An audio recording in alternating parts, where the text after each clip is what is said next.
ويسر لي أمري واحلل عقدة من لساني ويفقهوا قولي. الصلاة والسلام عليك يا رسول الله وسلم عليك يا حبيب الله. اللہ جل شانہ و امن والہ کا لاکھ لاکھ شکر عظیم ہے کہ مالک الملک نے ہمیں اپنی یاد کے لیے یہاں اکٹھا ہونے کی توفیق عطا فرمائی۔ لاکھوں کروڑوں درود و سلام حضرت محمد مصطفیٰ صلی اللہ علیہ وآلہ وسلم کی ذات اقدس پر، جن کے طفیل مالک الملک نے یہ کرم نوازی فرمائی۔ جیسا کہ آپ سب حضرات کو معلوم ہے کہ ہم نے گزشتہ چند ہفتوں سے یہ قرآن پاک بمترجم شروع کیا ہوا ہے۔ اپنے حسب معمول کے پروگرام کی طرف جانے سے قبل 2-3 آیات ہیں، ان کی تلاوت اور ترجمہ آپ گوشے گزار کرتے ہیں۔ اللہ سبحانہ و تعالی ہمیں اپنی پاک کلام قرآن مجید پر عمل کرنے کی توفیق عطا فرمائے، پڑھنے اور سننے کی توفیق عطا فرمائے۔ جو ہم اس وقت پڑھ رہے ہیں وہ سورہ بقرہ ہے، اور جو ذکر چل رہا ہے اس وقت وہ منافقین کے بارے میں۔ اعوذ باللہ من الشیطان الرجیم، بسم اللہ الرحمن الرحیم۔ فی قلوبہم مرض، ان کے دلوں میں بیماری ہے، یعنی وہ جو منافقین ہیں ان کے دلوں میں بیماری ہے۔ فزادہم اللہ مرضا، پھر بڑھا دی اللہ نے ان کی بیماری۔ ولہم عذاب علیم، اور ان کے لیے ایک دردناک عذاب ہے۔ بما کانوا یکذبون، وہ اس وجہ سے کہ وہ جھوٹ بولا کرتے تھے۔ وَإِذَا، اور جب قیل لَهُمْ، ان سے کہا جاتا ہے کہ لا تفسدوا، فساد نہ کرو، فی الارض، زمین کے اندر، قالوا، تو وہ کہتے ہیں وہ منافقین، انما نحن مصلحون، ہم تو اصلاح کرنے والے ہیں، صلح کرنے والے، بنانے اور سنوارنے والے ہیں۔ الا، خبردار، انہم ہم المفسدون، وہی فساد مچانے والے ہیں، وہی فساد کرنے والے ہیں۔ ولکن لا یشعرون، اور وہ سمجھتے ہیں۔ عزیزان گرامی، ایک بات بڑی اہم ہے، یہ سمجھنے والی ہے، یہ سمجھ سے تعلق رکھتی ہے کہ اللہ سبحانہ و تعالیٰ نے اپنے انبیاء علیہ السلام کا سلسلہ اس قرۂ ارض پر اپنی مخلوق کی اصلاح کے لیے اور ان کو صراط مستقیم پر چلانے کے لیے یہ سلسلہ شروع ہے۔ انسان کی تخلیق سے قبل جو کچھ بھی ایک انسانی ضرورت، انسان کی زندگی کو بقا فراہم کرنے کے لیے جو کچھ ضروری تھا، وہ اللہ سبحانہ و تعالیٰ نے سب سے پہلے اس زمین پر اس کو تخلیق کیا۔ اگر انسان کو سانس لینے کے لیے آکسیجن کی ضرورت ہے، آپ سب پڑھے لکھے لوگ بیٹھے ہیں، تو آکسیجن کا اہتمام کیا گیا، بلا قیمت، وہ خریدنی پڑتی اس فضا کے اندر موجود۔ اگر اس کو زندگی کے لیے پانی کی ضرورت ہے تو بے بہا پانی اللہ سبحانہ و تعالیٰ نے دریاؤں کے ذریعے، ندیوں کے ذریعے، چشموں کے ذریعے، کنوؤں کے ذریعے، نہروں کے ذریعے، اور اس میں حتیٰ کہ جو سمندر کا پانی ہے اس کے اندر بھی یہ صلاحیت رکھ دی گئی ہے کہ میٹھا ہو سکتا ہے، پینے کے قابل ہو سکتا ہے۔ آسمانوں سے اللہ سبحانہ و تعالیٰ نے پانی برسایا، اور جو کچھ بھی انسانی ضرورت کے لیے ہے یا اس کائنات کی بقا کے لیے ہے۔ ایک بڑی آپ کو عجیب بات بتاؤں کہ کائنات کی ہر چیز اپنے قانون اور فارمولے کے تحت چلتی ہے، بغیر قانون کے کوئی چیز نہیں۔ ہر چیز کا ایک قانون ہے، اور اس قانون کے مطابق کائنات کی ہر چیز چلتی ہے، اور اس میں ایک بال کے برابر بھی فرق نہیں آتا۔ اگر فرق آ جائے تو یہ نظام کائنات ختم ہو جائے۔ سورج کو ایک مقرر حد پر رکھا گیا ہے، اگر اس سے ایک بال برابر آگے یا پیچھے ہو جائے تو شاید یہ کائنات کا ہر ذرہ جل کر راکھ ہو جائے، زندگی ختم ہو جائے۔ یہ جو بھی یہ فصلیں ہوتی ہیں زمینوں کے اندر، ان کے لیے پانی کی ضرورت ہے، کھاد کی ضرورت ہے، اور جو ایسے مقامات جو جنگلات ہیں وہاں پر تو کون کھاد ڈالے گا، ان کو کون پانی دے گا؟ یہاں تو پنجاب میں، سندھ میں، جہاں پر بھی ہماری زمینداری ہے، زمیندار اٹھتا ہے، ان کو پانی لگاتا ہے اپنی کھیتوں کو، اور اس کے اندر کھاد ڈالتا ہے جو اس کی ضروریات ہیں، دوائیں، ادویات وغیرہ سب سے چھڑکاؤ کرتا ہے، اس کو محنت کرنی پڑتی ہے اپنی فصل کو اگانے کے لیے۔ لیکن جو جنگلات ہیں وہاں کیا ہوتا ہے کہ وہاں پر جو آسمان سے پانی ان پر چھڑکاؤ کیا جاتا ہے، ان کی جو آبیاری کی جاتی ہے، تو جس وقت وہ بادل آپس میں ٹکراتے ہیں تو کڑک اور بجلی پیدا ہوتی ہے، بڑی گرجدار آواز ہوتی ہے، تو اس وقت جو وہ بادل آپس میں ٹکراتے ہیں تو اس وقت وہاں پر ایک کیمیائی عمل ہوتا ہے نائٹروجن کا، تو اس کے اندر نائٹروجن بنتی ہے اس وقت، پھر وہ نائٹروجن یعنی وہ کیمیائی کھاد جس کو کہتے ہیں، وہ آ کر جب اپنے پودوں پر، پھلوں پر، درختوں پر، تو ان کی نشو و نما ہوتی ہے۔ اس کا چونکہ ان جو فیکٹری اوپر ہی اللہ نے بنا دی کہ نائٹروجن، آپ نے دیکھا ہوگا ساون کا جب مہینہ ہوتا ہے تو جو ہمارے گاؤں میں دیواریں ہوتی ہیں ان میں سے بھی سبزہ نکل آتا ہے، جہاں پر کہیں وہ اس کا گندم کا دانہ لپائی کے اندر آ جائے تو اس کے اوپر جب بارش برستی ہے تو اس میں سے بھی وہ نکل جاتا ہے۔ اگر کہیں آپ کے جوتے میں بھی اگر وہ مٹی پڑی اور اس میں صرف دیکھیں گے تو گھاس نکل آئے گی، کیونکہ اس وقت وہ نائٹروجن کا عمل ہوتا ہے، اس کو کھاد مل جاتی ہے، اس میں سے نشو و نما اس کو پیدا ہو جاتی ہے۔ تو اللہ سبحانہ و تعالیٰ نے ہر چیز کا نظام کر کے رکھا ہے، اور جس وقت یہ انسان کو اللہ سبحانہ و تعالیٰ نے تخلیق فرمایا، اس کو اللہ تعالیٰ نے ذہانت دی، دماغ دیا، شعور دیا، سوچنے سمجھنے کی صلاحیت دی۔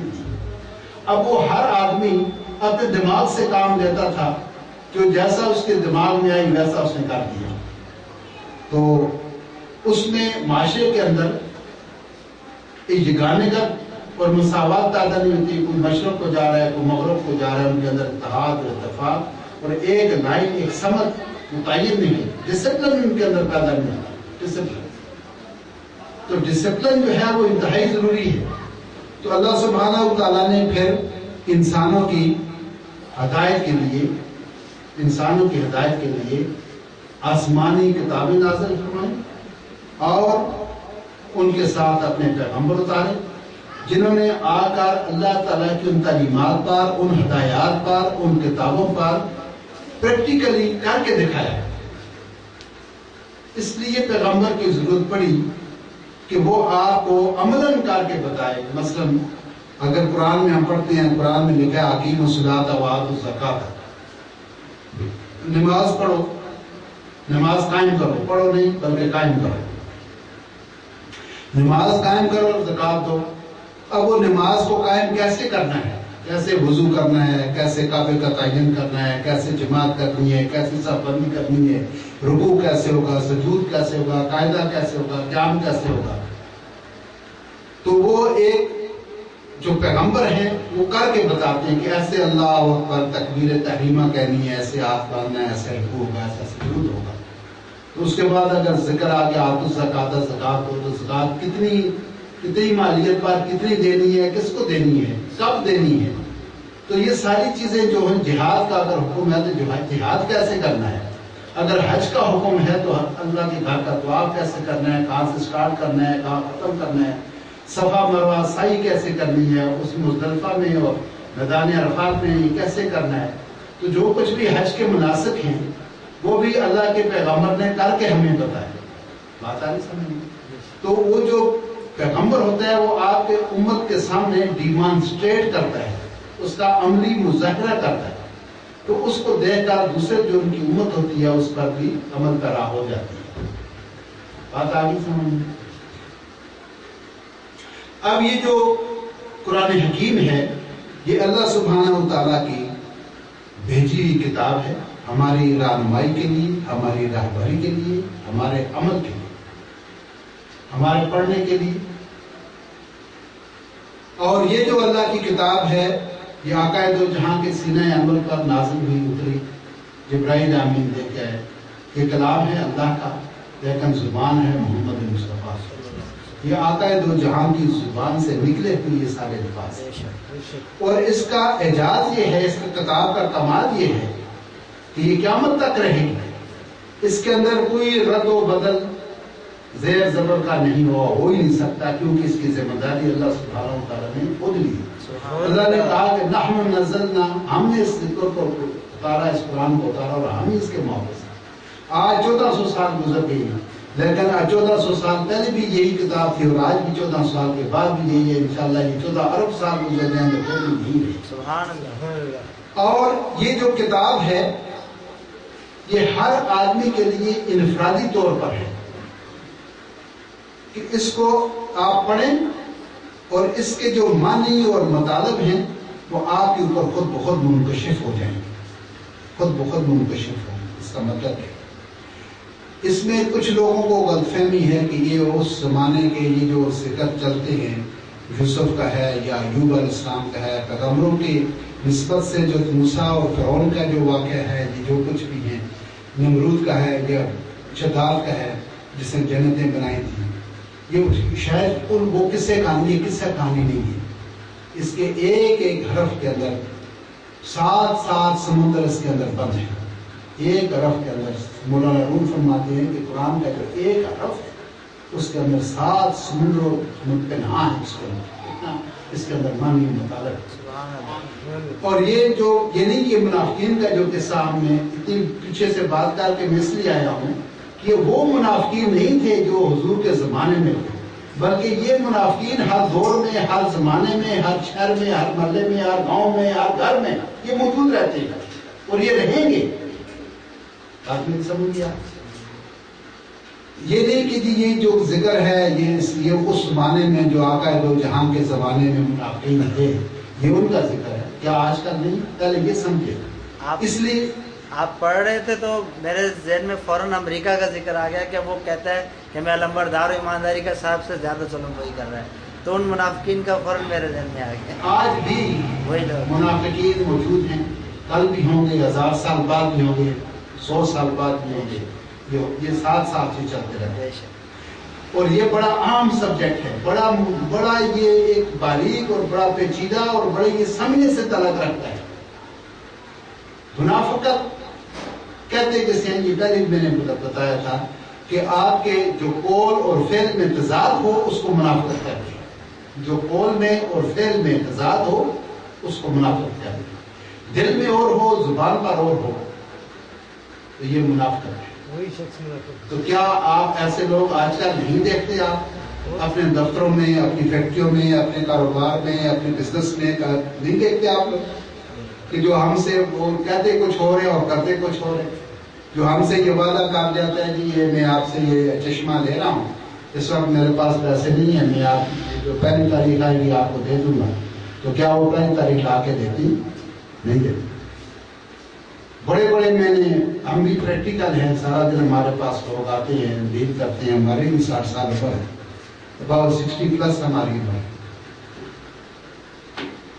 تو ہم لوگ بھی دیکھتے رہے ہیں، لوگوں کو ڈیل کرتے رہے ہیں، وعدے کرتے رہے ہیں. ہمارے ساتھ بھی لوگ آتے ہیں، بڑے ان کی شکل بڑی مومنانہ، ان کے کلام جو ہیں بڑے صحابیانہ قسم کے، اور جو ان کو پریکٹیکل جب ان کے ساتھ آپ ڈیل کریں گے تو سب پتہ ہے. دیکھو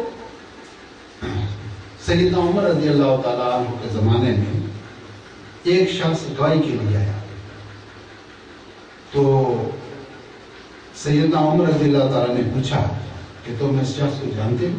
کہا ہاں جی میں جانتا ہوں. کیا یہ شخص تمہارے ساتھ تمہارے پڑوس میں رہتا ہے؟ کہا نہیں جناب، پڑوسی نہیں.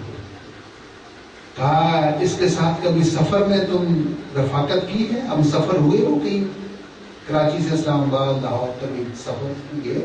نہیں جناب سفر بھی نہیں کیا. کہ کوئی پیسے کا لین دین کیا ہے؟ نہیں جناب پیسے کا بھی لین دین نہیں کیا. انہوں نے کہا کہ پھر تم نے اس کو مسجد میں ٹکرے مارتے دیکھا ہو؟ تو ہاں جی یہ 5 وقت کی نماز باجماعت میرے ساتھ پڑھتے ہیں. انہوں نے کہا نماز پڑھنا کسی کے کریکٹر کی دلیل نہیں ہے. نماز پڑھنا مسجد میں وہ کریکٹر کی دلیل نہیں ہے. تو جو ڈیلنگ ہے آپ کے ساتھ وہ انسان کے اصل کریکٹر ہے کہ آپ کے ساتھ وہ ڈیل ایک انسان دوسرے انسان کے ساتھ ڈیل کیسے کرتا ہے. اس کا عمل جو ہے وہ اصل کریکٹر ہے. وہ عمل ہے وہ آپ کو پتہ چلے گا. یا کسی کے ساتھ ہم سفر کریں تو آپ کا راستے میں اس کی اچھائیوں برائیوں کو پتہ چل جائے گا, اس کے سلوک کا. یا آپ روپے پیسے کا لین دین کریں اس کے ساتھ, اس کا کریکٹر آپ کے سامنے آ جائے گا کہ یہ بندہ کتنا اپنی زبان کا پتہ ہے, سچا ہے, اور کتنا یہ وعدے کی وفائی کرتا ہے. وہ اپنے لین دین سے تو پہچانا جائے گا, اس کا کردار آپ کے سامنے آ جائے گا, یہ سچا ہے یہ جھوٹا ہے.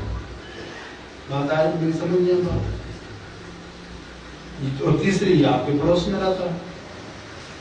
اب میں رہتا ہوں, یہ میرے پڑوسی ہیں, یہ مجھے جانتے ہیں. ہم یہ بچے سے چھوٹے تھے, ساتھی میں پڑھتا تھا, تو یہاں میں آیا تھا اس گھر کے اندر. اس وقت ہی ہمارے پڑوسی موجود ہے. تو آپ ان سے جا کے پوچھیں یہ جو بزرگ سفید داڑھی بیٹھے یہ کون ہیں, تو وہ آپ کو بتائیں گے. یہ آپ کے پاس یوسف صاحب بیٹھے, یہ 133 سے تھے جب میں آیا, اس گلی میں کھیلا کرتے تھے آپ کے ساتھ جو بیٹھے. تو یہ تھے ان کے ساتھ ہمارے ادھر ایک سلیم صاحب تھے, ادھر ایک جاوید صاحب تھے, یہ 3-4 اکٹھے ہمارے سامنے اس گلی میں کھیلا کرتے تھے. تو یہ انہوں نے مجھے اس وقت دیکھا جب میری گاڑی ہوئی, تو میں نے اس وقت دیکھا یہ 4 سال 5 سال کے اس گلی میں کہتے. بات آئی. وہ کہتے ہیں کہ پوچھتے ہیں کہ غالب کون ہے, پوچھتے ہیں کہ غالب کون ہے, کوئی بتلائے ہم بتلائیں گے. ہمارے بارے میں لوگوں سے پوچھو, کوئی کہے کوئی بتلائے ہم بتلائیں. اپنی زبان سے ہم کیا بتائیں کہ ہم کون ہیں. دوسروں سے پوچھو کہ یہ کون ہے, دیکھ پیپل ول ٹیل یو یہ کون ہے. تو منافقین یہ یاد رکھنا یہ بڑی اہم چیز ہے. اسی لیے اللہ سبحانہ وتعالی نے اس کو قرآن کریم میں ابتدا میں ہی اس کو کوٹ کیا ہے. منافقت اپنی ذات کے ساتھ بھی ہوتی ہے. یہ نہ سمجھیں کہ دین کے معاملے میں منافقت کیا ہے, نہیں, کوئی وہ اس کو چھوڑے. دین ایک سیپریٹ, اس کو ایک سائڈ پر آ کے دیکھیں. تو ایک انسان اپنی ذات کے ساتھ کہ جب وہ باہر جاتا ہے, بڑی خاص بات ہے, بڑی توجہ اس کے ساتھ سننا. جب وہ انسان اپنے دوست احباب میں یا مارکیٹ میں یا کسی اجتماع میں, شادی بیاہ کی کسی میٹنگ میں معاملے میں بیٹھا ہوا ہے, تو وہاں پر وہ اپنے آپ کو یہ شو کرتا ہے کہ میں بڑا ویل سیٹل آدمی ہوں, میرے پاس گاڑی ہے, میرے پاس بنگلہ ہے, میرے پاس فلیٹ ہے, میرا بڑا اچھا بزنس ہے, اینڈ میرا شو روم ہے, یہ ہے وہ ہے, کچھ بھی وہ باہر یہ باتیں کرتا ہے. تو جب گھر میں آتا ہے تو کہتا ہے اللہ میں تو بڑا غریب ہوں, میں تو بڑا مسکین ہوں, میں تو بڑا عاجز ہوں, میرے گھر میں تو آٹا بھی نہیں. تو غلط بیانی ہوگی. وہاں ایک جگہ پر بیٹھ کر آپ اپنے آپ کو بڑا وہ ویل سیٹلڈ آپ اپنے آپ کو شو کرتے ہیں, تو غلط بات بھی ہے. آپ سیٹل ہے نہیں اور بتاتے سیٹلڈ ہیں. میری بات سمجھ آ گئی نہ ہے تو مجھے بتانا, میں پھر اس کو ایکسپلین کروں گا. جب آپ عام دوست احباب کے اندر بیٹھے ہیں, مارکیٹ کے اندر بیٹھے ہیں, یا کسی دفتر میں بیٹھے ہیں, کسی جگہ بیٹھے ہیں, تو آپ اپنے آپ کو یہ شو کرتے ہیں کہ الحمدللہ جی میں بڑا ٹھیک ٹھاک آدمی ہوں,